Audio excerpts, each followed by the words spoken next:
पहले आसमान पर, दूसरे आसमान पर, तीसरे आसमान पर, तफसील लंबी है। अल्लाह के नबी सल्लल्लाहु अलैहि वसल्लम फरमाते हैं कि इस मरहले में मेरे सामने कई चीजें पेश भी की गई। जिब्रील ने मेरे सामने दूध का प्याला पेश किया और पानी का प्याला पेश किया, दूध का प्याला पेश किया और शराब का प्याला पेश किया। दोनों चीजें मेरे सामने आई। लीजिए, आपको जो पसंद है वो ले लीजिए। अल्लाह के नबी फरमाते हैं कि मैंने दूध का प्याला उठा लिया और मैंने पी लिया। एक हदीस के अंदर आता है, अल्लाह के नबी फरमाते हैं कि मेरे सामने 3 प्याले रखे गए, एक में दूध था, एक में शराब और एक में पानी। और मुझसे कहा गया कि जो पसंद आए वो ले लीजिए, वो पीजिए। ये मेरी मेहमान नवाजी की जा रही है सफर मेराज पर। नबी अकरम फरमाते हैं कि मैं बड़े शक व शुबे में था कि मैं पानी का प्याला ले लूं या दूध का। शराब के बारे में तो मैंने कभी सोचा भी नहीं था, मैं दूध पीऊं या पानी। मैं भी शक व तजज्जुब में था कि दूध का प्याला उठाऊं या पानी। मेरी नजर आसमान की तरफ बढ़ी। मैंने देखा कि एक फरिश्ता आसमान पर कुर्सी लगाए बैठा हुआ है। एक फरिश्ता आसमान पर कुर्सी लगाए बैठा हुआ है और वो बुलंद आवाज में कह रहा है, इन अखज़ल माअ गरिक़ व गरिक़त उम्मतुहु। अगर इस बंदे ने मोहम्मद ने पानी का प्याला उठाकर पी लिया तो खुद भी डूबेगा और इसकी पूरी उम्मत डूब जाएगी। व इन अखज़ल खम्र गवा व गवत उम्मतुहु। और अगर इसने शराब का प्याला उठाकर पी लिया तो ये खुद भी बहक जाएगा और इसकी पूरी की पूरी उम्मत बहक जाएगी। ये खुद भी गुमराह हो जाएगा और इसकी पूरी की पूरी उम्मत गुमराह हो जाएगी। व इन अखज़ल लबना हुदिया बहुदियत उम्मतुहु। और अगर इसने दूध का प्याला उठाकर पी लिया तो ये भी हिदायत पा जाएगा और इसकी पूरी की पूरी उम्मत हिदायत पा जाएगी। इसकी पूरी की पूरी उम्मत को हिदायत मिल जाएगी। अल्लाह के नबी फरमाते हैं, जब उसके ये अल्फाज मेरे कानों में गए तो मैंने दूध का प्याला उठा लिया और उसको पी लिया। और ये फितरत का तकाजा था। स्टेज आपका गिरेगा, महसूस हो रहा है। जब स्टेज पर जरूरत से ज्यादा लोग चढ़ जाएंगे तो स्टेज गिरेगा। ये सफर मेराज। खैर, मुझे इस तरफ नहीं, मुझे बताना यह था कि अश्वमा शुगमा रूहा, बिजली से भी ज्यादा तेज रफ्तार से वो चलेगा। बुर्राक बिजली से भी ज्यादा तेज रफ्तार से लेकर चली। ये उसी बुर्राक की तरफ इशारा है। और वो बुर्राक कहां से आएगी और किसको मिलेगी, इन 2 जुमलों में ये पेश किया गया है। देवदत्ते जगतपति। अश्वमा शुगमारूहा तो बता दिया, अश्वमा शुगमारूहा देवदत्ते जगतपति। देव महादेव, अल्लाह के जगह पर यह लफ्ज इस्तेमाल किया गया। दत्त के माना देगा, देवदत्त अल्लाह देगा। ईश्वर की तरफ से, अल्लाह की तरफ से ये बुर्राक, ये बिजली से ज्यादा तेज रफ्तार से चलने वाला जानवर लाया जाएगा। अल्लाह देगा। और किसके लिए आएगा? जगतपति। जगत मानी विश्व, वर्ल्ड, दुनिया, और पति मानी रक्षक, पति मानी मुहाफिज, जो पूरी दुनिया का मुहाफिज होगा, जो पूरी दुनिया के लिए रक्षक बनकर आएगा। जगतपति। मैंने कई जलसों में बताया है, यहां तो 20 साल से नहीं आया। पति के माना दूल्हा नहीं होते हैं हर जगह। और अगर पति के माना हर जगह दूल्हा करने लगोगे तो खुद फंस जाओगे। राष्ट्रपति तर्जमा करो, क्या करोगे? अगर पति के माना दूल्हा के करते हो तो राष्ट्रपति क्या तर्जमा करोगे? राष्ट्र मानी देशपति मानी दूल्हा, पूरे देश का दूल्हा। एपीजे अब्दुल कलाम भी रह चुके हैं, वो तो एक औरत के दूल्हा नहीं थे, पूरे देश के क्या दूल्हा होंगे। हर जगह दूल्हा नहीं होता है। राष्ट्र मानी देशपति मानी रक्षक, देश का रक्षक, पूरे देश की बागडोर जिसके हाथ में हो, संभाले हुए हो। सेनापति क्या तर्जमा करोगे? सेना का दूल्हा, सेना फौज, पति मुहाफिज, पूरी फौज की जिम्मेदारी जिसके ऊपर डाल दी जाए, फौज का जिम्मेदार, फौज का मुहाफिज। अपने जुमलों पर गौर करो, कहते नहीं वो आदमी बड़ा लखपति है, बड़ा करोड़पति है, तो क्या तर्जुमा करोगे? लखपति का मतलब 1 लाख औरतों का मालिक, 1 लाख औरतों का दूल्हा। करोड़पति का मतलब 1 करोड़ औरतों का दूल्हा। कहीं बोल मत दीजिएगा ना तो दिन में ऐसी सैंडल मारेंगे कि दिन में ही तारे नजर आएंगे। लखपति का मतलब जिसको लाखों रुपया दे दिया गया हो और उसका वो मालिक हो। करोड़पति का मतलब करोड़ों का मालिक हो। दूल्हा को पति इसीलिए कहा जाता है क्योंकि वो अपनी बीवी की इज्जतो आबरू का मालिक हो जाता है, उसका मुहाफिज हो जाता है। उसने किसी की लड़की से निकाह करके अपनी पत्नी बना लिया और खुद उसका पति बन गया। अब उसके एक एक हिस्से का वो मुहाफिज है, उस खाने का, पीने का, बीमार हो जाए तो उसका इलाज, उसका कपड़ा, हर चीज का वो जिम्मेदार हो गया है। इसलिए कहा जाता है उसको पति, जिम्मेदार, जिम्मेदार। तो अल्लाह के रसूल के लिए क्या जुमला इस्तेमाल किया गया? जगत पति। वो पूरे विश्व के, पूरी दुनिया के जिम्मेदार होंगे, मालिक होंगे, मुहाफिज होंगे, रक्षक होंगे। और रक्षा, हिफाजत बगैर रहम के नहीं हो सकती है। अगर किसी इंसान के अंदर से रहम निकाल दिया जाए तो वो जालिम बन जाता है। और उसकी जीती जागती मिसाल आज आप देख रहे हैं, कुछ कहने की जरूरत नहीं है।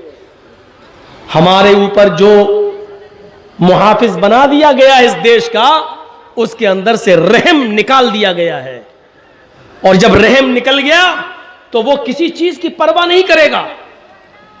वो अपनी बीवी की परवाह नहीं करेगा, अपने लोगों की परवाह नहीं करेगा, अपनी आवाम और अपनी रियाया में कौन कौन कहां मर रहा है उसकी परवाह नहीं करेगा। सारे सिस्टम और सारी पॉलिसीज और सारे डिपार्टमेंट्स तुम्हारे हाथ में, लेकिन इसके बावजूद लाल किले के बुलंदी और ऊंचाई पर तिरंगे का अपमान होकर दूसरा झंडा लहरा दिया जाए, ये शर्म की बात है, शर्म की बात है देश के जिम्मेदारों के लिए। इतनी एजेंसीज तुम्हारी क्या कर रही थी? कहां थी? पहुंच कैसे गया वो आदमी वहां तक? इसके पीछे कौन था वो तो छोड़िए, किसकी प्लानिंग थी वो छोड़िए। सबसे पहला सवाल यह है कि इतनी ऊंचाई पर वो आदमी अकेले वहां तक पहुंच कैसे गया? ये खुद एक सवाल अपने आप एक बहुत बड़ा सवाल है। तो रहम निकाल दिया जाए तो वो ये नहीं देखता कि कौन सी चीज बर्बाद हो रही है। आज रेल हमारी नहीं रही, स्टेशन हमारे नहीं रहे, एयरपोर्ट हमारे नहीं रहे, यहां तक कि LIC भी अब उसमें भी दूसरों का हाथ चला गया है। ये सारी चीजें मेरे भाइयों, वो सब ये जलसा है दीनी और इसका उससे कोई ताल्लुक नहीं है। लेकिन एक चीज बताई जाती है कि जब रहम निकाल लिया जाए किसी के दिल से, तो फिर वो उस संस्था को, उस कौम को, उस समाज को बर्बाद कर देता है, क्योंकि रहम निकाल दिया गया है। इसीलिए रहम का होना बहुत जरूरी है किसी चीज की हिफाजत के लिए। इस देश, पूरी दुनिया की हिफाजत के लिए किसी ऐसे इंसान का आना जरूरी था जिसके दिल में रहम हो। इसीलिए अल्लाह ताला ने मोहम्मद रसूलुल्लाह को रहमतुल लिल आलमीन बनाकर भेजा। और क्या कहा? वमा अरसलनाका इल्ला रहमतल लिल आलमीन। जिसको तुम जगतपति कह रहे हो, जिसको तुम जगत गुरु कह रहे हो, जिसको तुम पूरी दुनिया का मुहाफिज और मालिक मान रहे हो, कुरान ने उसी नबी के बारे में ये फरमा दिया, वमा अरसलनाका इल्ला रहमतल लिल आलमीन। ऐ लोगों, हमने तुम्हारे दरमियान तुम्हें रहमतुल लिल आलमीन दिया, एक ऐसा नबी तुम्हारे पास भेजा जो पूरे विश्व के लिए, पूरी दुनिया के लिए, सारे आलम के लिए रहमत बनकर गया। वो इंसानों के लिए रहमत, वो जमातात के लिए रहमत, वो नबातात के लिए रहमत, यहां तक कि वो जानवरों के लिए भी रहमत। मेरे प्यारे साथियों, अबू सईद खुदरी रज़ी अल्लाह ताला अन्हु नबी अकरम के का बर्तन पकड़े हुए हैं, क़ज़ाए हाजत के लिए अल्लाह के रसूल जंगल की तरफ जा रहे हैं। अबू सईद खुदरी पानी का बर्तन लिए हुए हैं। थोड़ा दूर गुजरने के बाद जब जंगल आ जाता है तो हजरत अबू सईद खुदरी से अल्लाह के रसूल ने पानी का वो बर्तन ले लिया। आए अबू सईद, अब तुम यहीं रहो, मैं जंगल में जाता हूं, झाड़ियों की आड़ में जाता हूं और क़ज़ाए हाजत से फारिग होकर आता हूं। मैं क़ज़ाए हाजत लेटरिन से फारिग होकर आता हूं। पानी का बर्तन दे दिया, अबू सईद खुदरी वहीं बैठ गए। अबू सईद खुदरी की नजर एक पेड़ के ऊपर, एक दरख्त के ऊपर पड़ी। क्या देखते हैं? उस दरख्त के ऊपर एक नेस्ट है, एक घोंसला है, और उस घोंसले में एक चिड़िया के दो बच्चे ची ची कर रहे हैं। अबू सईद खुदरी को वो बच्चे बड़े प्यारे नजर आए। अबू सईद खुदरी पेड़ के ऊपर चढ़ते हैं और घोंसलों से उन दोनों चिड़िया के बच्चों को ले लेते हैं। वो चिड़िया के बच्चे ची ची कर रहे हैं और उसी पेड़ के नीचे बैठ जाते हैं। थोड़ी देर के बाद इन बच्चों की मां चिड़िया आती है। वो घोंसले में अपने बच्चों को नहीं देखती है। इन बच्चों की चीखने की, चींची करने की आवाज चिड़िया के कानों में जाती है। चिड़िया के मुंह में जो दाना था, जो अपने बच्चे को खिलाने के लिए लाई थी, उसने चिड़िया ने मुंह खोल दिया और वो दाना नीचे की तरफ गिर गया। चिड़िया अब अबू सईद खुदरी के सर पर मुड़लाने लगी और पर मारती थी, यानी इशारा कर रही थी कि मेरे बच्चे मेरे हवाले कर दो। अबू सईद खुदरी उन बच्चों को पकड़े हुए और वो चिड़िया उनके सर पर मुड़ला रही है, गोया कि वो अपने बच्चे अपनी जबान से मांग रही है। थोड़ी देर के बाद अल्लाह के नबी क़ज़ाए हाजत से फारिग होकर आते हैं। उस चिड़िया को अबू सईद खुदरी के सर पर मुड़लाते हुए देखते हैं और दोनों बच्चों को अबू सईद के हाथ में देखते हैं। कहते हैं, अरे अबू सईद, तुमने इस चिड़िया को उसके बच्चे छीन कर परेशानी में डाल दिया है, तुमने उसको परेशानी में मुब्तला कर दिया है। जिस तरह हमें अपने बच्चों से मोहब्बत होती है, इन परिंदों को भी अपने बच्चे से मोहब्बत होती है। इस चिड़िया के बच्चे छोड़ दो। अबू सईद खुदरी ने चिड़िया के बच्चे जैसे ही छोड़े, चिड़िया ने फौरन एक पर से उठाया, चोंच से दबाया और अपने बच्चे को लेकर उड़ी और घोंसले में रख दिया। फिर दूसरे बच्चे को भी इसी तरह ले गई। अबू सईद खुदरी कहते हैं, मैं चंद दिनों के बाद कुछ दाना लेकर आया कि मैं उस घोंसले में डाल दूं ताकि उस चिड़िया को ज्यादा मेहनत न करना पड़े।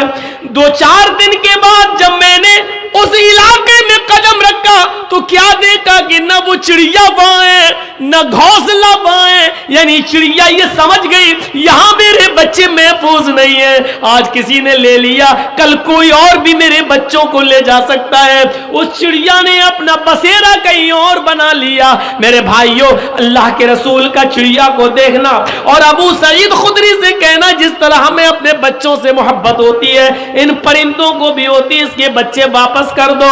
ये वाकया हमें बतला रहा है कि अल्लाह के रसूल परिंदों के लिए और जानवरों के लिए भी रहमत बनकर आए थे। इसीलिए मेरे भाइयों, रहमतुल आलमीन कहा गया और पूरी दुनिया का मुहाफिज वही हो सकता है जिसके अंदर रहम हो। जब रहम निकाल लिया जाए तो पूरी दुनिया, क्या वो एक मुल्क का भी मुहाफिज नहीं हो सकता है। हिफाजत के लिए रहम का होना जरूरी है और रहमत जिसके अंदर नहीं है, मेरे भाइयों, वो अपनी आंखों के सामने भी बर्बादी होते हुए देखेगा लेकिन उसको तरस नहीं आएगा। इसलिए अल्लाह के रसूल के बारे में क्या कहा गया? रहमतुल लिल आलमीन। आसिना सादुतमनम साधुओं की तरह जिंदगी गुजारेगा। ये बड़ी अच्छी सिफत बताई है। हमारे यहाँ साधु लोग उसको समझते हैं जो अपना घर मकान छोड़कर किसी जंगल में चला जाए और बस अल्लाहू अल्लाहू अल्लाहू करता रहे, या राम राम राम राम राम राम करता रहे। उससे पूछो ये यहाँ क्या कर रहे हो? चुप, अल्लाह को याद, अल्लाहू अल्लाहू, इतनी लंबी माला ले ली, अल्लाहू अल्लाहू अल्लाहू। शाम को खाना, चुप, अल्लाह देगा, अल्लाहू अल्लाहू। ऐसे लोग जहां आपको मिले ना, इनको उल्टी छुरी से काटो। ऐसे लोग जहां मिले उनको 1000 जूते मारो और एक गिनो। ये लोग कौम के रहबर और रहनुमा नहीं है, ये बोझ है समाज पर। ये इनको हम अपनी भाषा में बोल दें, ये लोग हराम खोर लोग हैं। मोहल्ले वालों के रोटी के टुकड़ों पे पलेंगे, जंगल में बैठे अल्लाह अल्लाह अल्लाह सुभान सुभान अल्लाह सुभान अल्हम्दुलिल्लाह। हफ्ते में एक दिन आता है जुमे का, जो बड़ा मुबारक दिन है और जिसके नाम पर अल्लाह ने पूरी एक सूरत ही नाजिल कर दी, सूरतुल जुमा। लेकिन सूरह जुमा नाजिल करते वक्त जुमे के दिन को बरकतों से नवाजने के बावजूद अल्लाह ने यह नहीं कहा कि पूरा का पूरा दिन तुम जुमे का सुभान अल्लाह और अल्हम्दुलिल्लाह में लगाओ, बल्कि क्या कहा, फैज़ा क़ुदियतिस सलातु फंतशिरू फिल अर्ज़। जब जुमे की नमाज पढ़ लो, इमाम साहब सलाम फेर दे तो अब मस्जिद में मत बैठो, निकलो। अब क्या कर रहे हो? नमाज हो गई, जाओ। अब बैठे वहां अल्लाह सुभान अल्लाह, अरे नमाज हो गई, अब जाओ। अब क्या करो? ये भी अल्लाह ने कहा, फंतशिरू फिल अर्ज़। अल्लाह का हक अदा हो गया, तुमने कर लिया, अब जमीन में फैल जाओ। जमीन में फैलकर क्या करो? वब्तगू मिन फज़लिल्लाह। अल्लाह ने जो रिस्क उतारा है उसको तलाश करो, अपने बीवी बच्चों के लिए मेहनत करो, कमाओ, रिक्शा चलाओ, जंगलों में जाकर लकड़ियां काटकर बाजार में बेचकर अपनी बीवी और बच्चे का पेट भरो। यह जिम्मेदारी तुम्हारे ऊपर है। रिस्क हलाल कमाओ, हलाल रोजी कमाओ। हराम तो घर बैठे मिल जाए। एक फोन कर दो, आपके बच्चे को नौकरी दिलवा रहे हैं, मेरी फलां से बड़े अच्छे ताल्लुकात, अच्छा अच्छा ठीक है, 50,000 रुपए भेज दो, आ गया। आज तो मेरा घर चली गया है, 1 महीना चल जाएगा, 1 महीने के बाद फिर दूसरी टोपी पहनाएंगे। कहा वब्तगू मिन फज़लिल्लाह, रिस्क तलाश करो अल्लाह का। जुमे का दिन भी पूरा का पूरा अल्लाह ताला ने ये नहीं कहा कि इबादत में गुजार दो, और ये बैठा हुआ है वहां अल्लाह अल्लाह, बीवी बच्चों को सबको छोड़े हुए अल्लाह अल्लाह। गौतम बुद्ध ने ऐसा किया था, शादी की, एक बच्चा भी पैदा हुआ, उसका नाम राहुल था, और जब वो गृहस्थी नहीं चला पाए बेचारे, बीवी बच्चों के झमेले में पड़ गए, तो बीवी छोड़ी, बच्चा छोड़ा, भाग गए जंगल में। और लोगों को क्या बेवकूफ बना दिया, हम सच्चाई की तलाश में जा रहे हैं, सत्य ढूंढने के लिए जा रहे हैं, और फिर वो पूरी जिंदगी उन्होंने जंगल में गुजारी, अल्लाह अल्लाह करते हुए, राम राम करते हुए, भगवान को याद करते हुए। और लोगों में मशहूर हो गया, बुद्धिस्टों में, कि वो तो सच्चाई की राह में अपनी बीवी को त्याग करके, अपने बच्चे को छोड़कर, अपनी बीवी को छोड़कर सच्चाई की तलाश में चले गए। सच्चाई की तलाश में उन्होंने अपनी पूरी जिंदगी जंगल में गुजार दी। अल्लाह के रसूल ने ऐसी जिंदगी गुजारने से मना किया है कि जंगलों में चले जाओ और अपनी बीवी बच्चों को छोड़ दो। नहीं, फरमाया कि बीवी का भी हक अदा करो, मजदूरी भी करो, मेहनत भी करो। इबादत के बाद सबसे पहले हुक्म क्या दिया? फैज़ा क़ुज़ियतिस सलात, नमाज पढ़ ली। अब दूसरा हुक्म क्या है? फंतशिरू फिल अर्ज़, जमीन में फैल जाओ। और उसके बाद ऑर्डर क्या है? वब्तगू मिन फज़लिल्लाह, रिस्क, रोजी तलाश करो, अल्लाह का फजल तलाश करो, हराम मत कमाओ। तुमने अल्लाह की इबादत कर ली, उससे मांग भी लिया। भाई दोनों सजदों के बीच में आप बैठे थे, दुआ की थी अल्लाहुम्मा ग़फ़िरली वरहमनी वहदनी वआफ़नी वरज़ुक़नी। आपने रिज़्क़ सब मांग लिया, रिज़्क़ भी मांग लिया, मग़फ़िरत भी मांग ली, रहम भी मांग लिया, आफियत से तंदुरुस्ती सब कुछ मांग ली, उसमें आपने रिज़्क़ भी मांग लिया। लेकिन मांगने से काम नहीं चलेगा, मांगने के बाद प्रैक्टिकल करके दिखाओ, यानी कमाओ और मेहनत भी करो और फिर अल्लाह पर तवक्कुल करो, यानी अब आप मेहनत करो और भरोसा अल्लाह पर करो, इंशाअल्लाह हाथ पैर मार रहा हूं तो अल्लाह में देगा। दोनों चीजें, ये नहीं कि हमने मांग तो लिया नमाज में वर्जुकनी अल्लाह में रिस्क दे, अब बैठ गए अल्लाह देगा अल्लाह देगा, बैठ गए। क्यों? हमने मांगा तो है भी नमाज के बाद, अल्लाह से मांगा अल्लाह देगा अल्लाह देगा। ऐसे तो अल्लाह ने इब्राहीम अलैहिस्सलातु वस्सलाम की बीवी हाजरा के बेटे इस्माइल के लिए भी जमजम का चश्मा जारी नहीं किया। हाजरा देख रही है मेरे बेटे के होंठ सूख चुके और इब्राहिम मुझे अल्लाह के भरोसे पर छोड़कर चले गए, लेकिन अल्लाह ऐसे तो नहीं देगा कि हम हाथ पे हाथ धरे बैठे रहे। कुरान पढ़िए, हदीस पढ़िए। हाजरा अपने बच्चे के पानी के लिए दौड़ती है, पहले भागती हुई जाती है, सफा पहाड़ी के ऊपर चढ़ जाती है, दौड़ती हुई जाती है, सफा पहाड़ी के ऊपर चढ़ जाती है और सफा से झांक कर देखती है कि देखे कोई कबीला रहता हो नीचे, अगर कोई गांव है, बाशिंदे हैं, कोई रहाइश है किसी की, तो मैं नीचे चली जाऊं और अपने बच्चे के लिए थोड़ा सा पानी ले आऊं।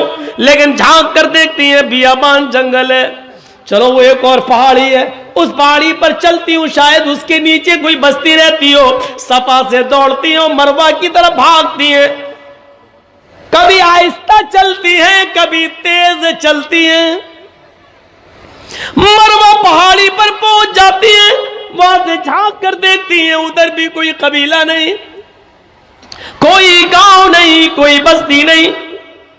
सफा से मरवा, मरवा से सफा, सफा से मरवा, मरवा से सफा, सफा से मरवा, मरवा से सफा, फिर सफा से मरवा, 7 चक्कर लगाती है और 7 चक्कर लगाने के बाद थक गई, आ गई अपने बेटे के पास का, अल्लाह मेरे शौहर इब्राहिम मुझे और इस बच्चे को तेरे हिफ्ज़ व अमान में छोड़ के गए, तेरे भरोसे पर छोड़ कर गए, और मैं एक औरत हूं, जितना दौड़ना था मैंने दौड़ ली, जितनी मेहनत करना थी मैंने कर ली अपने बच्चे के पानी के लिए।